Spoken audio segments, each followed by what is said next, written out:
So this week we got the announcement of a brand new Bioshock game, caught a lot of us off guard. It's really exciting to see the return of one of gaming's very best franchises, so there's been a lot of hype, anticipation, curiosity on what's happening in the next chapter of Bioshock. So what I wanted to do in today's video was highlight that Bioshock really isn't coming back in the way that a lot of people are hoping for or expecting. It appears that 2K is making a lot of huge changes to Bioshock, ones that are actually quite scary and are very big red flags for the future of the Bioshock franchise. And this is amidst a myriad of lies in the initial press release from 2K when announcing the latest Bioshock game. We're going to be getting into all of that today, but I implore you to share this video. A lot of people will be caught off guard if they are not properly informed about what's happening with Bioshock, and a lot of this just comes from job listings and insider reports that can be trusted. Essentially, you can treat this as an open letter to 2K, starting off with, "Dear 2K, would you kindly not fuck this up?" I want to begin with how Bioshock is being structured. Like I said, a lot of what the PR for this game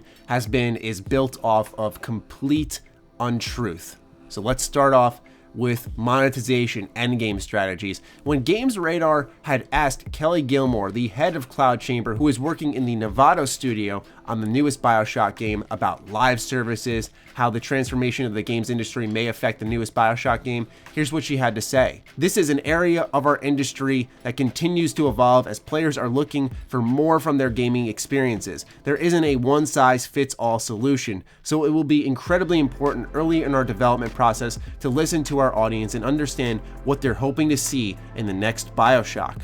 Given that answer, it would appear that 2K has only just started development and that no progress has been made, and they have their ears close to the community and they're making sure they don't make any missteps. This game has been in work for 2 years, okay? And this was proven by Jason Schreier, and if that's not enough for you because he is a trusted industry reporter, then we can go ahead to Kelly Gilmore's LinkedIn profile, where it says that work on this studio began January of 2018. So in just a month, it will be 2 years of work on this title. This game has been in development for a while. I'm sorry, but when you say that you are listening for that type of feedback and then you have job listings that counteract that from way before, your plans are already set in place and the future of the Bioshock franchise has been decided. This is just PR speak. We'll show you why. A job posting on 2K's website for an endgame design lead, which by the way has now been removed, suggests that the new Bioshock, if that's indeed what 2K Novato is developing, will require a post-narrative set of systems.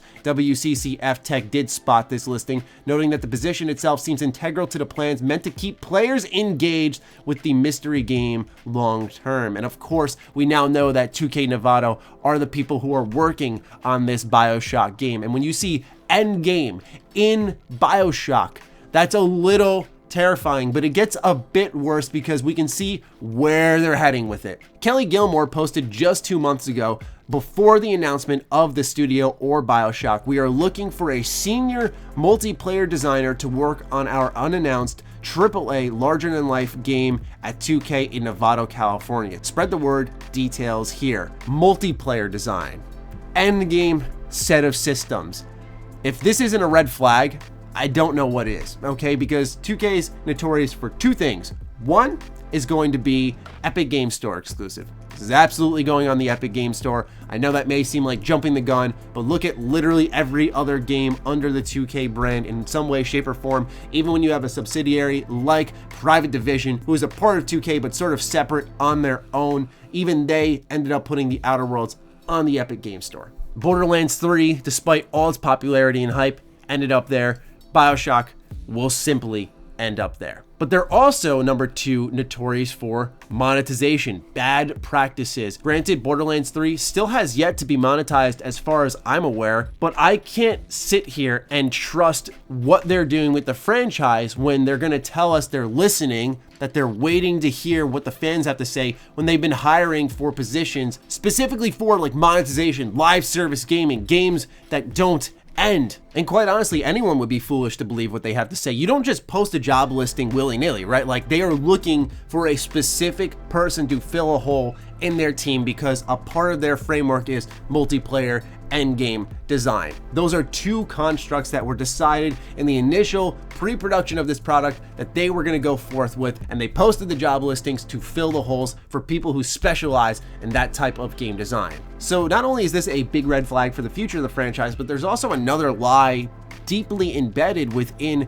this press release from 2K about the announcement of Cloud Chamber, where they said Kelly Gilmore will be heading things up and she's going to be the first woman in 2K history to launch and lead a development studio. Meanwhile, if you know, 2K Moran, which is now shut down, made Bioshock 2, and that was founded and headed up by Alyssa Finley, who, yes, is a woman. So this is not the first time in 2K history, and if you've noticed, this is sort of the approach that Bethesda takes with Fallout New Vegas, right? They just pretend that Obsidian doesn't exist, that Fallout New Vegas never happened. It's such an old school PR mentality to pretend like, quote, competitors don't exist, or someone who may have done your product better doesn't exist. Like these outside studios in game design, remember for a while, and I think that'll change in due time as of the time of recording this video, though it's not set in stone, but how Rocksteady and Warner Brothers pretended that Arkham Origins never existed. They never re-released the game. They never packaged it in any Arkham collections, right?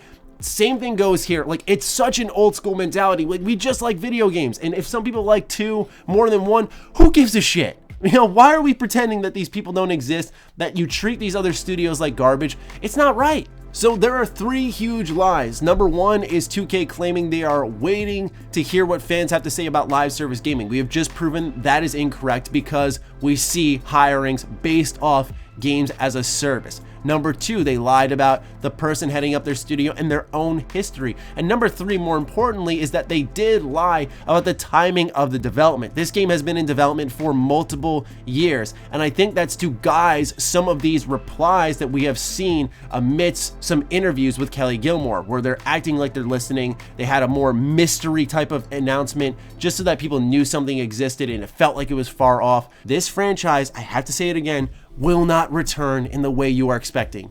I need to stress that. I need to stress that. Obviously, the evidence I presented really does show that, but I need to stress that, and that's why I want this video shared. You guys know me. I never ask for that type of shit. I ask it only because so many people are going to get caught off guard by this, because even if it's not as bad as we think, right? Like, let's say it's like Borderlands. They do have multiplayer, but they really don't monetize it, at least off the bat. They give the game some time, and then maybe they add it down the line. At that point, I personally find that acceptable. Maybe it is that, but still, Bioshock 2, I thought was great. I liked it, but the multiplayer was more of like, aha, this is a fun little experiment. I really wouldn't want to see this in the future of the franchise. It's great. It felt like a playground, I guess, if you will, to test out all these different weapons and plasmids against other players. It was cool, but do I see that being an integral part of the franchise in the future? No. The reason I like Bioshock, and I won't speak for everyone else, but the reason I like Bioshock is an excellent narrative that bends my mind in a way that no other franchise can really do. Exciting gameplay, maybe they could provide that, but all I'm saying is nothing in what we like about Bioshock, the universe, is about endgame. It's about replayability. It's not about multiplayer. That's not what this franchise is. And that's why they're rebooting it and not continuing it, because they want to create a new identity, a new brand for new people coming into Bioshock. They want to create it as a service and monetize it. I do understand, in a sense, 2K's approach to trying to make this game a little bit more money, because Bioshock Infinite was stuck in development hell for a while, and while it sold extremely well as far as I'm concerned, it did not change the fact that Irrational Games sunk with this title because it didn't make enough money since it was in development for so long. So 2K probably does view it as a bit of, I put this in quotes, a risky brand, end quote, even though they've been trying to get this game into works since 2015. But all I'm saying, and I don't want to act like I'm fear-mongering because those YouTube channels are absolutely the worst, but it's not going to come back in the same fashion, and you deserve to be aware of that. And I'm a little disappointed in 2K's ability to lie so easily to their consumers, right? Like, one thing I think they could have easily told the truth about is this game's been in the work for a couple of years now. We feel comfortable announcing it, and we'll show you more soon. What's the difference between that and saying we're just starting development now? I mean, it's huge, obviously, but I'm saying there's no difference in reception from the public. In fact, I think it excites the public more knowing that it may be coming sooner rather than later. As it stands now, I think a lot of people look at Bioshock and go, okay, so like 4 years from now, all right, see you then. but it's actually coming probably sooner than that. I'd say 2021 based off what we know so far, but that's just my guess. Anyway, I want to make sure you guys are aware of what's happening. I just wanted to, I don't want to say expose, but just spread awareness. I think that's the best way of putting it. Expose is a dirty word. So I'd love to hear from all of you. Fire away. Other than that, follow me on Twitter, follow me on Instagram. Those links are in the description down below. Big thank you to the patrons who support this type of work here. I appreciate each and every single one of you. Do consider supporting my Patreon. All of that fuels the content I create here. Stay sexy, stay active. I love you all. Peace.